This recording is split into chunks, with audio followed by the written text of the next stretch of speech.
Hello, வணக்கம். Welcome to easy learning for TNPSC, SSC. எல்லாரும் எப்படி இருக்கீங்க? எல்லாருமே தம்ப்நெயில் பார்த்துட்டு தான் உள்ள வந்திருப்பீங்க. நம்ப புது சிலபஸ், அதாவது அப்டேட்டட் சிலபஸ் வந்து எங்கெங்கலாம் இருக்கு? அதாவது ஜெனரல் இங்கிலீஷுக்கு வந்து எங்கெங்கலாம் ஸ்கூல் புக்ஸ்ல கவர் ஆகுது அப்படின்றத தான் நான் உங்களுக்கு இந்த வீடியோல சொல்லப் போறேன்.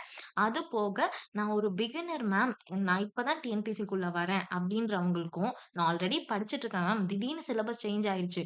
எதெல்லாம் ஒமிட் பண்ணணும், எதெல்லாம் எக்ஸ்ட்ராவா படிக்கணும்னு எனக்கு தெரியல அப்படின்னு சொல்றவங்களுக்கான வீடியோ தான் இது.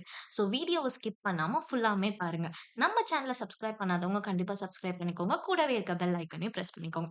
நம்ம டிலே பண்ணாம வீடியோக்குள்ள போயிரலாம்.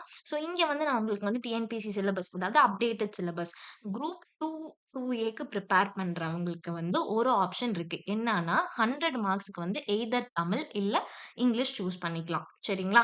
இதுவே குரூப் 4க்கு வந்து அந்த ஆப்ஷன் கிடையாது. தமிழ் மட்டும் தான் நம்ம எடுத்து படிக்கிற மாரி இருக்கும். நீங்க டிசேபிள் பெர்சனா இருந்தா மட்டும் தான் உங்களுக்கு இங்கிலீஷ் எழுதுறதுக்கு அலவுட். இது வந்து தெளிவாய்க்கோங்க. குரூப் 2 2ஏக்கு பிரிப்பேர் பண்றவங்களுக்கு மொத்தம் 200 கொஸ்டின்ஸ். அதுல 100 கொஸ்டின்ஸ் இங்கிலீஷ்ல இருந்து வரப்போது. இல்லன்னா நீங்க தமிழ்ல சூஸ் பண்ணீங்கன்னா தமிழ்ல இருந்து வரப்போது.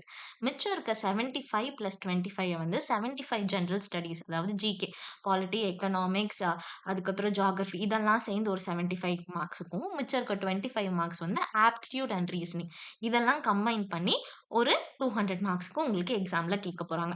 ஃபர்ஸ்ட் இந்த 100 மார்க்ஸ நம்ம எப்படி ஸ்கோர் பண்ண போறோம்? நீங்க இன் கேஸ் இங்கிலீஷ் சூஸ் பண்ணி எக்ஸாம் எழுத போறீங்கன்னா, இந்த வீடியோவ மிஸ் பண்ணாம, ஸ்கிப் பண்ணாம ஃபுல்லாமே பாருங்க. எப்படி பிரிப்பேர் பண்றது அப்படின்ற ஐடியா உங்களுக்கு கிடைக்கும். சரிங்களா? அது போக இந்த வீடியோக்கு கீழ டிஸ்கிரிப்ஷன்ல நான் வந்து உங்களுக்கு வேர் டூ ஸ்டடி மெட்டீரியல் வச்சிருக்கேன். அத நீங்க டவுன்லோட் பண்ணி உங்களோட பிரிப்பரேஷன நீங்க ஸ்டார்ட் பண்ணலாம். சரி, இப்ப அப்டேட் பண்ண சிலபஸ்ல என்னென்னலாம் குடுத்துருக்காங்க டிஎன்பிஎஸ்சி, அத நம்ம எப்படி அப்ரோச் பண்ணணும் அப்படின்றத நான் சொல்லிர்றேன். ஃபர்ஸ்ட் யாருமே பயப்பட வேணாம். சிலபஸ் மாறிருச்சு, எக்ஸ்ட்ராவா குடுத்துருக்காங்க. கிடையவே கிடையாது. போன டைம் எந்த எந்த அளவுக்கு உங்களுக்கு வந்து சிலபஸ் வந்து படிக்கக்கூடிய இதுல இருந்துச்சோ, ஸ்டாண்டர்ட்ல அதே ஸ்டாண்டர்ட்ல தான் இந்த டைமும் இருக்கு. தமிழ் மீடியம் தமிழ் சூஸ் பண்ற ஸ்டூடண்ட்ஸ்க்கு வேணா நம்ம சொல்லலாம், சிலபஸ் என்டையரா சேஞ்ச் ஆயிருக்கு. அவங்களோட பேட்டர்னே மாறியிருக்குன்னு. இங்க இங்கிலீஷ்க்கு அப்படி கிடையாது. நம்மளுக்கு இன்ஸ்டெட் என்ன பண்ணியிருக்காங்கன்னா, பிரிச்சு சில டாபிக்ஸ எக்ஸ்ட்ராவா சேர்த்து, எந்த டாபிக்லேருந்து எவ்வளோ கொஸ்டின்ஸ் வரும்ன்ற மாரி ப்ளூ பிரிண்ட் குடுத்துருக்காங்க. போன டைம் வந்து நம்மளுக்கு படிக்கிறதுக்கு வந்து ஓரளவுக்கு ரொம்ப இங்கிலீஷ் முடிக்கிறதுக்கு கம்மி டைம் எடுத்துக்கிட்டோம் அப்டின்னா, இந்த டைம் வந்து நம்ம பிராக்டிஸ் பண்றதுக்கு நெறைய டைம் எடுக்குற மாரி ஒரு சிலபஸ் குடுத்துருக்காங்க அவ்வளோதான். நம்மளோட பிராக்டிஸ் டைம் ஜாஸ்தி பண்ணிக்கணும் அவ்வளோதான். நான் ஒரு பிகினர் மேம், எனக்கு சுத்தமா ஐடியாவே இல்ல. இப்ப தான் நான் டிஎன்பிசிக்குள்ள என்டர் ஆக போறேன் அப்டின்னா, ரொம்பவே ஈஸி. பயமே படாதீங்க. இந்த 100 மார்க்ஸ்ல கண்டிப்பா நம்ம ஒரு 95 அண்ட் அபோவ் நம்ம டார்கெட் வச்சு ஈஸியா அடிக்கலாம். அதாவது கன்டினியூஸ் பிராக்டிஸ் இருந்துச்சுன்னா, ஈஸியா நம்ம அந்த 100 மார்க்ஸ்க்கு 95 அபோவ் எடுத்துரலாம். சரிங்களா? எப்படின்றத நான் சொல்றேன். யூனிட் 1 வந்து கிராமர். கிராமர்ல எத்தன கொஸ்டின் கேட்பேன் அப்படின்னு சொல்லியிருக்காங்க உங்களுக்கு. கிராமர்ல வந்து 25 கொஸ்டின்ஸ் கேட்பேன் அப்படின்னு சொல்லியிருக்காங்க. இந்த 25 கொஸ்டின்ஸ் எதுலருந்து வரும் அப்படின்னா, பார்ட்ஸ் ஆஃப் ஸ்பீச் அப்படின்னு ஒரு டாபிக் குடுத்துருக்காங்க. கன்கார்ட். கன்கார்ட் அப்படின்றது ஒண்ணும் இல்ல. Subject, verb agreement. அததான் கன்கார்ட்ன்னு குடுத்துருக்காங்க. Tenses, active voice, passive voice, type of sentences. இந்த டைப் ஆஃப் சென்டென்சஸ் இருக்கு இல்லைங்களா? இது வந்து எவ்ளோ தூரம் அப்டின்னா, உங்களுக்கு வந்து இந்த டைப்ஸ் ஆஃப் சென்டென்சஸ் வந்து இந்த ஒரு டாபிக்கே இவ்வளவோ பிரிச்சு குடுத்துருக்காங்க. இத பார்த்ததே நம்ம சிலபஸ் பெருசுன்னு நெனச்சுக்கிறோம். கிடையவே கிடையாது. இந்த டைப் ஆஃப் சென்டென்சஸ வந்து எத்தன டைப் ஆஃப் சென்டென்சஸ் இருக்கு? 4 டைப்ஸ் ஆஃப் சென்டென்சஸ் இருக்கு. Assertive, imperative, interrogative, exclamatory. இது போக இந்த ஒரு சென்டென்ஸ்லேருந்து இன்னொரு சென்டென்ஸ்க்கு எப்படி சேஞ்ச் பண்றது அப்படின்றது தான் நம்மளுக்கு கொஸ்டினா வரப்போகுது இல்லைங்களா? அத தான் பிரிச்சு குடுத்துருக்காங்க. Transformation of sentences into imperatives, interrogative into statements அந்த மாரி பிரிச்சு குடுத்துருக்காங்க. ஒரு டாபிக்க அதோட சப் யூனிட்ஸா பிரிச்சு குடுத்துருக்காங்க. அதனால நம்மளுக்கு பார்க்கறதுக்கு சிலபஸ் பெருசா தெரியுது. அடுத்தது இந்த வெர்ப்ஸ். வெர்ப்ஸ்ன்ற டாபிக்குள்ளேயே மெயின் வெர்ப்ஸ் வரும், ஆக்ஸிலரி வெர்ப்ஸ் வரும், ரெகுலர் வெர்ப்ஸ் வரும், இர்ரெகுலர் வெர்ப்ஸ் வரும்.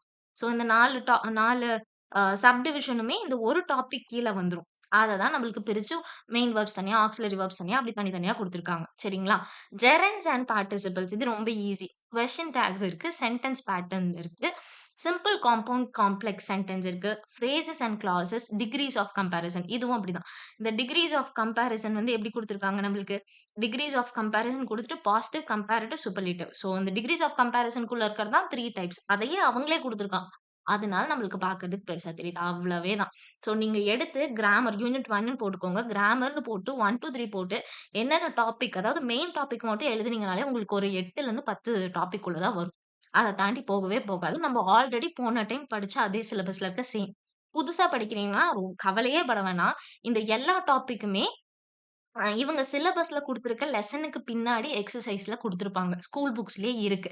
அத ஃபர்ஸ்ட்டு படிச்சுட்டு, அதுக்கப்புறமா அந்த கிராமர புரிஞ்சுகிட்டு, வேற கொஸ்டின்ஸ நம்ம பிராக்டிஸ் பண்ணோம்னாலே போதும். நம்ம ஈஸியா ஸ்கோர் பண்ணிர்லாம். இது ஒரு பெரிய விஷயமே கிடையாது. ஃபர்ஸ்ட்டு டாபிக் என்னன்னு பார்க்குறோம். அது ஸ்கூல் புக்ஸ்ல எங்க குடுத்துருக்காங்கன்னு பார்க்குறோம். அத ஒரு டைம் நல்லா புரிஞ்சுகிட்டு பிராக்டிஸ் பண்றோம். சரிங்களா? இவ்வளோதான் கிராமர் முடிஞ்சுச்சு. Second vocabulary. நம்ம படிக்க வேண்டிய ஏரியா அப்டின்னா, யூனிட் 2வும் அதுக்கப்புறம் கடைசி யூனிட்டும் லிட்டரரி வொர்க்ஸ். இது 2 தான் நம்ம வந்து கொஞ்சம் படிக்கிற ஏரியா. மத்தது எல்லாமே பிராக்டிஸ் ஏரியான்னு தான் நான் சொல்லுவேன். ஸோ இந்த யூனிட் 2ல வொக்காபுலரில வந்து 15 கொஸ்டின்ஸு. இந்த 15 கொஸ்டின்ல சினோனிம்ஸ், ஆன்டோனிம்ஸ் இந்த சினோனிம்ஸ் தனியா, ஆன்டோனிம்ஸ் தனியா நம்ம எங்க படிப்போம் அப்டின்னா, லெசன்க்குள்ளேயே படிச்சுருவோம். அவங்க குடுத்திருக்க அந்த போயம் அண்ட் ப்ரோஸ்லருந்து தான் அந்த கொஸ்டின் கேட்பாங்க 99% மிச்சம் 1% நம்ம வந்து நம்மளுக்கு தெரிஞ்சதா தான் இருக்கும். நீங்க ஓரளவுக்கு இங்கிலீஷ்ல ஸ்ட்ராங்கா இருந்தீங்கன்னா, ஆன்ஸர் பண்ற மாரி தான் இருக்கும். அப்படி இல்ல, இதுக்கு மேல நம்ம பிராக்டிஸ் பண்ணிட்டே இருப்போம் இல்லைங்களா? அதுலருந்து எல்லாமே உங்களுக்கு வந்து ஆன்ஸர் போடுற அளவுக்கு உங்களுக்கு தெரிய ஆரம்பிச்சுரும். ஸோ, அதனால பயமே பட வேணாம். நம்ம இருக்கிற இங்கிலீஷ்ல இருக்க எல்லா வேர்ட்ஸும் படிக்க முடியாது. எல்லா ஆப்போசிட் வேர்ட்ஸும் படிக்க முடியாது. ஸோ, அதனால லெசன்ஸ்லருந்து தான் கேட்பாங்க. ஹோமோனிம்ஸ் அண்ட் ஹோமோஃபோன்ஸ் இது நம்ம படிக்கணும். கொலோகேஷன்ஸ் படிக்கணும். Idioms and phrases, phrasal verbs கண்டிப்பா படிக்கணும். ஸ்பெல் செக் அதாவது ஸ்பெல்லிங் ஆஃப் வேர்ட்ஸ் மிஸ்ஸ்பெல் ஆயிருக்கும். அத நம்ம கரெக்ட்டா என்ன என்ன ஸ்பெல்லிங் வரும் அப்டின்ற மாரி ஆன்ஸர் குடுக்குற மாரி இருக்கும். One word substitution, correct usage of words இது எல்லாமே நம்ம கொஞ்சம் எஃபோர்ட் போட்டு நோட்ஸ் எடுத்து படிக்கிற மாரி இருக்கும். ஸ்கூல் புக்ஸ்ல இருக்கும். அத தாண்டி நம்ம எக்ஸ்ட்ரா இன்ஃபர்மேஷனா தனியா படிக்கிற மாரி இருக்கும். சரி எக்ஸ்ட்ரா இன்ஃபர்மேஷன் அப்டின்னதையும் நம்ம உடனே போய் Googleல ஒன் வேர்ட் சப்ஸ்டிடியூஷன் அப்டின்னு டைப் பண்ணோம்னா, ஒரு பிடிஎஃப் வருதுன்னு வச்சுக்கோங்க. ஒரு 1200 ஒன் வேர்ட் சப்ஸ்டிடியூஷன் வருது. அந்த பிடிஎஃப்ப டவுன்லோட் பண்ணி அந்த 200 ஒன் வேர்ட் சப்ஸ்டிடியூஷனும் மக்கப் பண்ணணும்னா கிடையவே கிடையாது. அவ்ளோலாம் நீங்க உட்கார்ந்து ரிஸ்க் எடுத்து போட்டு படிச்சு ரொம்ப கஷ்டம். ஃபர்ஸ்ட் என்ன பண்ணுங்க ஒன் வேர்ட் சப்ஸ்டிடியூஷன். இது ஸ்கூல் புக்ஸ்ல எங்கேயாவது கவர் ஆகுதா? 6 to 12th ஸ்டாண்டர்ட் இங்கிலீஷ் புக்ல எங்கேயாவது கவர் ஆகுதா? இருந்துச்சுன்னா, அத ஃபர்ஸ்ட் நோட்ஸ் எடுத்து படிச்சுருங்க. ஓல்டு சிலபஸ்ல அதாவது பழைய புக்ல இங்கிலீஷ்ல எங்கேயாவது இந்த ஒன் வேர்ட் சப்ஸ்டிடியூஷன் எங்கேயாவது இருக்கா? எடுத்து படிச்சுருங்க. அப்புறம் already previous year question paper one word substitution கேட்டிருக்காங்களா இங்கிலீஷ்ல? என்ன மாரி கேட்டிருக்காங்க? அத எடுத்து ரிவைஸ் பண்ணி வச்சுருங்க. அவ்வளோதான் குளோஸ்ட். அடுத்த டாபிக்கு போங்க. இதே மெத்தட அடுத்த டாபிக்கும் ஃபாலோ பண்ணுங்க. எல்லா டாபிக்கையும் முடிச்சுட்டு, கடைசியில எக்ஸ்ட்ரா இன்ஃபர்மேஷன்க்கு போங்க. கடைசியில எக்ஸ்ட்ரா இன்ஃபர்மேஷன்க்கு எப்படி போணும் அப்படின்னா, நீங்க பிராக்டிஸ் பண்ணணும். ஒரு ஒரு கொஸ்டின் பேப்பரா எடுத்து. ஏதாவது ஒரு டெஸ்ட் நீங்க ஃபாலோ பண்றீங்க. ஏதோ ஒரு அகாடமிக் டெஸ்ட்டோ, இல்ல ஃப்ரீ டெஸ்ட்டோ ஃபாலோ பண்றீங்கன்னா, அதிலேயே சில வேர்ட்ஸ் உங்களுக்கு ஒன் வேர்ட் சப்ஸ்டிடியூஷன்ல கேட்கறாங்கன்னா, ஒரு ஒரு கொஸ்டின் பேப்பருக்கு ஒரு 3, 4 கொஸ்டின் கேட்டாங்கனாலும், அது உங்களுக்கு புதுசா இருந்துச்சுன்னா, அது உங்களுக்கு யூஸ்ஃபுல் தான். ஸோ இந்த மாரி பிராக்டிஸ் பண்ண எக்ஸ்ட்ரா இன்ஃபர்மேஷன் நீங்க கெயின் பண்ணிட்டே இருப்பீங்க. தனியா எஃபோர்ட் போட்டு டைம் வேஸ்ட் பண்ணிட்டு இருக்காதீங்க. ஒரு டாபிக் எடுக்குறோம். அது ஸ்கூல் புக்ஸ்ல கவர் ஆகுதா பார்க்குறோம். ப்ரீவியஸ் இயர் கொஸ்டின் பேப்பர்ல கேட்டிருக்காங்களா பார்க்குறோம். டெஸ்ட் போட்டு பார்க்குறோம். டெஸ்ட்ல நியூ கொஸ்டின்ஸ் இருந்தா அத கத்துக்குறோம். பிராக்டிஸ் பண்ணிட்டே இருக்கோம். பிராக்டிஸ் பண்ண எக்ஸ்ட்ரா இன்ஃபர்மேஷன் தானா கெயின் ஆகும். இந்த மெத்தட்ல தான் நீங்க படிக்கணும். சரிங்களா? இதுதான் வொக்காபுலரில இந்த 15 கொஸ்டின்ஸ் கேட்குறாங்க. ரைட்டிங் ஸ்கில்ஸ்ன்னு ஒண்ணு குடுத்துருக்காங்க. ஈஸியா ஸ்கோர் பண்ற ஏரியா எதுன்னா, யூனிட் 3 அண்ட் யூனிட் 5. இந்த writing skills and reading comprehension தான் நீங்க ஈஸியா ஸ்கோர் பண்ணக்கூடிய ஏரியா. எப்படி அப்டின்னா, லெட்டர் ஃபார்மேட் குடுத்துட்டு என்ன குளோஷர் வரும்? இல்ல என்ன சப்ஜெக்ட் வரும்? அப்டின்ற மாரி கொஸ்டின் வரலாம். இல்லையா இது என்ன டைப் ஆஃப் லெட்டர்ன்னு கொஸ்டின் வரலாம். எல்லாமே மல்டிபிள் சாய்ஸ் தான். ஜம்பிள் சென்டென்ஸ மாத்தி மாத்தி குடுத்துட்டு, அத அரேஞ்ச் பண்ண சொல்லி கொஸ்டின்ஸ் வரும். ரொம்ப ஈஸியா அடிக்கக்கூடிய ஏரியா இந்த ரைட்டிங் ஸ்கில்ஸும், ரீடிங் காம்ப்ரிஹென்ஷன் தான். ரீடிங் காம்ப்ரிஹென்ஷன்ல என்ன பண்ணுவாங்கன்னா, ஒரு பேசேஜ் குடுத்துட்டு அந்த பேசேஜ்லருந்து கொஸ்டின் கேட்பாங்க. தீம் ஆஃப் த பேசேஜ்ன்னு கேட்கலாம். இல்ல தீம் ஆஃப் த இன்ஃபர்மேஷன் கேட்கலாம். இல்ல இந்த ஒரு பர்ட்டிகுலர் டேட்டா அந்த பேராகிராஃப்ல இருந்துச்சு அப்டின்னா, அந்த டேட்டா வச்சு கொஸ்டின் கேட்கலாம். ஸோ சென்டென்ஸ் கம்ப்ளீஷன்ல கேட்கலாம். மேட்ச்ல கேட்கலாம். ஸோ இது எல்லாமே அங்க இருக்கிறத வச்சு தான் கேட்க போறாங்க. ஸோ இதுக்கு பிராக்டிஸ் மட்டும் பண்ணா போதும். ரொம்ப எஃபோர்ட் போட்டு மக்கப் பண்ண வேண்டிய எந்த ஒரு இதுவுமே இதுல கிடையாது. உங்களுக்கு பிரசன்ஸ் ஆஃப் மைண்ட் உங்களோட பிராக்டிஸ் மட்டும் தான் இந்த யூனிட் 3 அண்ட் யூனிட் 5. ஸோ ஈஸியா 20+10 30 கொஸ்டின்ஸ் ஈஸியா அடிக்கிற மாரி இருக்கும். கவலையே பட வேணாம். டெக்னிக்கல் டெர்ம்ஸ் இது வந்து கடைசியா நீங்க வச்சுக்கோங்க. எல்லா யூனிட்ஸையும் கவர் பண்ணிட்டு கடைசியா வச்சுக்கோங்க. டெக்னிக்கல் டெர்ம்ஸ்லருந்து என்ன கொஸ்டின்ஸ் வரும் அப்டின்னா, இப்ப ஜியோ பாஸ் பண்றது அப்டிலாம் இருக்கு இல்லைங்களா? அந்த அந்த அஃபிஷியல் டெர்ம்ஸ வந்து கேட்பாங்க.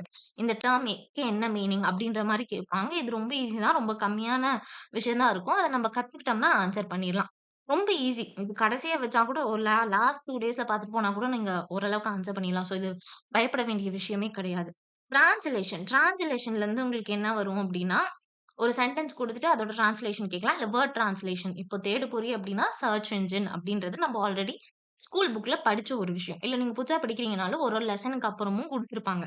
ஆ இங்கிலீஷ்லயும் குடுத்துருப்பாங்க, தமிழ்லயும் குடுத்துருப்பாங்க. அதுதான் உங்களுக்கு இங்க கொஸ்டினாவும் வரலாம். இல்ல உங்களுக்கு தெரிஞ்ச விஷயமா இருக்கலாம். பங்க்சுவேஷன்லேருந்து கொஸ்டின்ஸ் வரலாம். எந்த இடத்துல காமா வரணும், எந்த இடத்துல டபுள் கோட்ஸ் வரும் அப்படின்றதெல்லாம் இந்த டிரான்ஸ்லேஷன்ல வரதுக்கான கொஸ்டின்ஸ் வரதுக்கான சான்சஸ் இருக்கு. லாஸ்ட் அண்ட் ஃபைனல் இதுதான் ரொம்ப ரொம்ப இம்பார்ட்டன்ட் பார்ட். சரி, இங்க லிட்டரரி வொர்க்ஸ்ன்னு குடுத்துருக்காங்க இல்லைங்களா? யூனிட் 7ல லிட்டரரி வொர்க்ஸ்ன்னு குடுத்துருக்காங்க. 15 கொஸ்டின்ஸ் வரப்போது. அவங்களே குடுத்துட்டாங்க எஸ்எஸ்எல்சி. ஸோ ஸ்கூல் புக்ல இருக்க அதே டாபிக்ஸ் அப்படியே குடுத்துருக்காங்க. மேல குடுத்தது எல்லாமே ஜெனரல் டாபிக்ஸ் ஸ்கூல் புக்ஸ்லருந்து வரும். ஒரு 75% 25% நீங்க பிராக்டிஸ் பண்றதுல நீங்க ஆன்ஸர் பண்ற மாரி இருக்கும். இங்க இருக்கிறது ஃபுல்லாமே எக்ஸாக்ட்டா ஸ்கூல் புக்லருந்து கொஸ்டின் எடுக்க போறாங்க. ஸோ இத நான் என்ன பண்ணியிருக்கேன் அப்டின்னா, நான் ஒரு பிடிஎஃப்பா கன்வெர்ட் பண்ணி வச்சிருக்கேன். உங்களுக்கு வந்து போயம் எல்லா டாபிக், அதுக்கப்புறம் ப்ரோஸ் எல்லா டாபிக். இது டிஸ்கிரிப்ஷன்ல இருக்கு. நீங்க டவுன்லோட் பண்ணிக்கலாம். போயம் எல்லா டாபிக், ப்ரோஸ் எல்லா டாபிக்கையும் தனித்தனியா டாபிக் எடுத்து, அது எந்த ஸ்டாண்டர்ட்ல கவர் ஆகுது, எந்த டெர்ம்ல இருக்கு, எத்தனாவது பேஜ் நம்பர் மொதற்கொண்டு எல்லாமே குடுத்துருக்கேன். டீட்டெயிலா பார்த்துக்கோங்க. ஸோ இங்க டாபிக்ல வந்து ஐ ட்ரீம் ஆஃப் ஸ்பைசஸ் அப்படின்னு குடுத்துருக்காங்க. இது 6த் ஸ்டாண்டர்ட் டெர்ம் 1ல கவர் ஆகுது. ஸோ இந்த மாரி ஒரு ஒரு டாபிக்கும். இதுல சில டாபிக்ஸ் பழைய சிலபஸ்ல ஆல்ரெடி இருந்துச்சு. இப்ப இருக்க சிலபஸ்ல வந்து நெறைய புதுசா ஆட் பண்ணியிருக்காங்க. மத்தபடி பெரிய சேஞ்சஸ்ன்னு சொல்றதுக்கு எதுவுமே இல்ல. ஒரு ட்விஸ்ட் என்ன வச்சிருக்காங்க அப்டின்னா, இந்த 14த் ஒன் பார்த்தீங்க அப்டின்னா, லெஷர் அப்டின்ற ஒரு போயம் இருக்கு. இந்த போயம் வந்து எங்க இருக்கு அப்டின்னு நீங்க 6 டூ 10 ஸ்டாண்டர்ட் சர்ச் பண்ணீங்கன்னா கிடைக்கவே கிடையாது. ரொம்ப இன் டெப்த்தா சர்ச் பண்ணீங்கன்னா, இந்த ரீட் அண்ட் அண்டர்ஸ்டாண்ட் அப்டின்னு சொல்லி ஒரு ஒரு போயம்க்கு அப்புறமோ, இல்ல ஒரு லெசன்க்கு அப்புறமோ தனியா ஒரு குட்டி பார்ட் குடுத்துருக்காங்க. அங்க இருக்க போயம வந்து இங்க சிலபஸா எடுத்து வச்சிருக்காங்க. ஸோ ரொம்ப இன்டீரியரா லெசன்க்குள்ள ஒரு போயம், இல்ல போயம்க்குள்ள ஒரு போயம் இருக்கும் இல்லைங்களா? அத வந்து இங்க நம்மளுக்கு சிலபஸா குடுத்துருக்காங்க. ஸோ அதையுமே நான் உங்களுக்கு வந்து எங்க இருக்கு, எந்த ஸ்டாண்டர்ட், எந்த பேஜ் நம்பர்ன்னு கூட குடுத்துட்டேன். ஸோ உங்களுக்கு படிக்கிறதுக்கு ரொம்பவே ஈஸியா இருக்கும். 16த் போயம் அப்படிதான். "த பவர் ஆஃப் ஸ்மைல்" அப்படின்னு குடுத்துருக்காங்க. இது வந்து 9த் ஸ்டாண்டர்ட் பேஜ் 42ல இருக்கு. சரிங்களா? இந்த மாரி புதுசா ல இண்டெக்ஸ்ல இல்லாம, தனியா உள்ள இருக்க போயம நான் வந்து உங்களுக்கு ஸ்டாண்டர்ட் அண்ட் பேஜ் நம்பரா குடுத்துட்டேன். ஸோ இத நீங்க கோ த்ரூ பண்ணி ஒரு ஒரு போயமா, ஒரு ஒரு ப்ரோஸா கவர் பண்ண ஆரம்பிச்சிடலாம். நம்ம சேனல்ல ஒரு ஒரு போயம்க்கு ஒரு ஒரு ப்ரோஸுக்கும் தனித்தனியா வீடியோஸ் வர ஆரம்பிச்சிரும். ஸோ நீங்க நம்ம சேனல சப்ஸ்கிரைப் பண்ணலன்னா, கண்டிப்பா சப்ஸ்கிரைப் பண்ணிக்கோங்க. கூடவே இருக்க பெல் ஐகானையும் பிரஸ் பண்ணிக்கோங்க. ப்ரோஸ் வந்து இன்டீரியரா அவங்க எதுவுமே எடுக்கலங்க. எல்லாமே நம்மளுக்கு இண்டெக்ஸ்ல இருக்கிறது.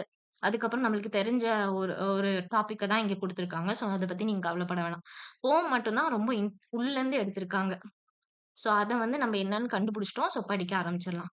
ஸோ இப்ப எப்படி மேம் படிக்கிறது அப்படின்னு கேட்டீங்கன்னா, ஃபர்ஸ்ட் எத கவர் பண்ணணும் அப்படின்னா, நீங்க லிட்டரரி வொர்க்ஸும், கிராமரும் கவர் பண்ணுங்க. ஏன்னா நம்ம ஃபர்ஸ்ட் கையில இருக்க மெட்டீரியலுக்கு தான் படிக்க ஆரம்பிக்கணும். புதுசா சர்ச் பண்ணி டைம் வேஸ்ட் பண்ணாதீங்க. கையில இருக்கிறத படிக்க ஆரம்பிச்சுருங்க. 6 டூ 10 ஸ்டாண்டர்ட் வரைக்கும் இருக்க இங்கிலீஷ் புக் கலெக்ட் பண்ணிட்டு, ஃபர்ஸ்ட் லிட்டரரி வொர்க்ஸ்ல ஸ்டார்ட் பண்ணுங்க. ஒரு போம், ஒரு ப்ரோஸ், ஒரு கிராமர் டாபிக். இப்படி ஒண்ணொண்ணா கவர் பண்ணுங்க. ஒரு நாளைக்கு ஒரு போயம், ஒரு ப்ரோஸ், ஒரு கிராமர் டாபிக் கவர் பண்ணுங்க. கிராமர் வந்து மறக்காம இந்த டாபிக் வந்து ஸ்கூல் புக்ல எங்க கவர் ஆகுது அப்படின்றத இன் டெப்த்தா படிச்சுட்டு, மெயினா நீங்க பிராக்டிஸ் பண்ணணும். பிராக்டிஸ் பண்றத விட, நீங்க வந்து என்ன பண்ணணும்னா, புரிஞ்சு படிக்கணும். ரொம்ப இன் டெப்த்தா புரிஞ்சு படிக்கணும். அப்பதான் உங்களுக்கு வந்து ஏதாவது ட்விஸ்ட் வச்சு புதுசா கொஸ்டின் வந்து கொஸ்டின் பேப்பர்ல குடுத்தாலும், அதுக்கு ஆன்சர் பண்றதுக்கு ஈஸியா இருக்கும். ஒரு டாபிக் எடுத்ததையும் ஸ்கூல் புக்ல எங்க கவர் ஆகுதுன்னு பாருங்க. அத இன் டெப்த்தா படிங்க. பிராக்டிஸ் பண்ணி பாருங்க. டெஸ்ட் போடுங்க. ரெப்பிட்டிட்டிவா டெஸ்ட் போட்டே இருந்தீங்கன்னா, கொஸ்டின் உங்களுக்கு எப்படி ட்விஸ்ட் பண்ணி கேட்டாலும் ஆன்சர் பண்றதுக்கு ஈஸியா இருக்கும். சரிங்களா? சரி, நம்ப வீடியோ உங்களுக்கு புடிச்சிருந்துச்சு அப்டின்னா, கண்டிப்பா சேனல சப்ஸ்கிரைப் பண்ணிக்கோங்க. கூடவே இருக்க பெல் ஐகானையும் பிரஸ் பண்ணிக்கோங்க. தேங்க்ஸ் ஃபார் வாட்சிங்.